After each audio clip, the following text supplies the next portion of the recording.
আরও একবার Dubai international stadium, আরও একবার বাংলাদেশ অনূর্ধ্ব-19 দলের এশিয়ান ক্রিকেটের সেরা হওয়ার মাহেন্দ্রক্ষণ।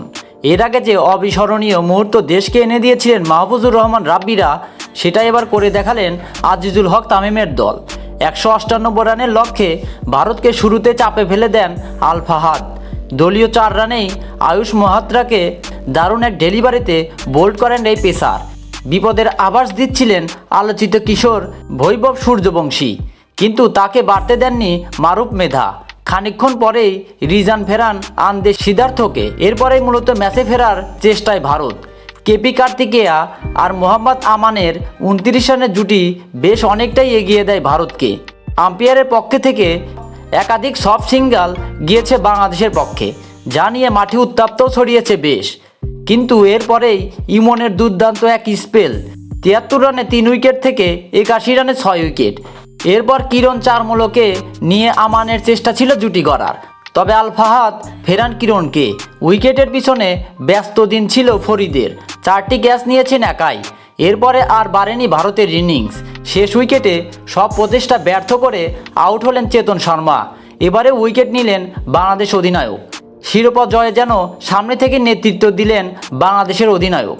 এর আগে ব্যাট করতে নেমে কিছুটা বিপাকেই পড়েছিলেন বাংলাদেশ দল। পুরো টুর্নামেন্টে দারুণ এক ক্রিকেট উপহার দিলেও ফাইনালের বিগ স্টেজে এসে ক্রিজে থিতু হতেই ভুলে গিয়েছিলেন বাংলাদেশের ব্যাটাররা। ভারতের বিপক্ষে যখন বলার মতো স্কোর নেই কারো ব্যাটে, লোয়ার মিডিল অর্ডারের ফরিদ হাসান দায়িত্ব নিলেন দলকে বলার মতো সংগ্রহ এনে দিতে। সঙ্গী হিসাবে পেয়েছেন মারুফ মেধাকে। ইনিংসের শুরু থেকেই রানের জন্য সংগ্রাম করতে হয়েছে বাংলাদেশের যুবাদের। সপ্তম ওভারে কালাম সিদ্দিকী আউটের আগে 16 বলে করেছিলেন মোটে 1 রান। সেটাই হয়তো ইঙ্গিত দেয় ব্যাটিং পিচে ঠিক কতটা সংগ্রাম করেছে বাংলাদেশ।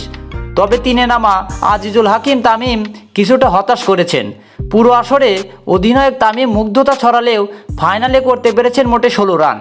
আরেক ওপেনার জাওয়াদ আবরারও 20 রানের বেশি করতে পারেননি। 66 রানে অধিনায়ক আজিজুল তামিম বিদায়ের পরেই বাংলাদেশের স্কোরবোর্ডকে এগিয়ে নিয়েছেন দিনের সেরা 2 ব্যাটার রিজান এবং শিহাব জেমস। 67 বলে 3-4 আর 1 ছক্কায় শিহাব করেছেন 40 রান।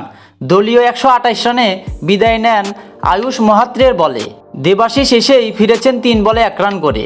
155 রানে ফিরে যান রিজান নিজেও, মিস করেছেন 50। সব ব্যাটিং বিপর্যয় নাকি একটা করে রান আউট থাকে।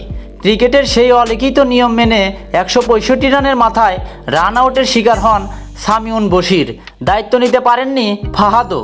ফরিদ হাসান যখন একাকী দাঁড়িয়ে তখন 19 বলে 11 রান করে তাকে সঙ্গ দিয়েছেন মারুফ মেধা। নবম উইকেটে তারা যোগ করলেন 30 রান।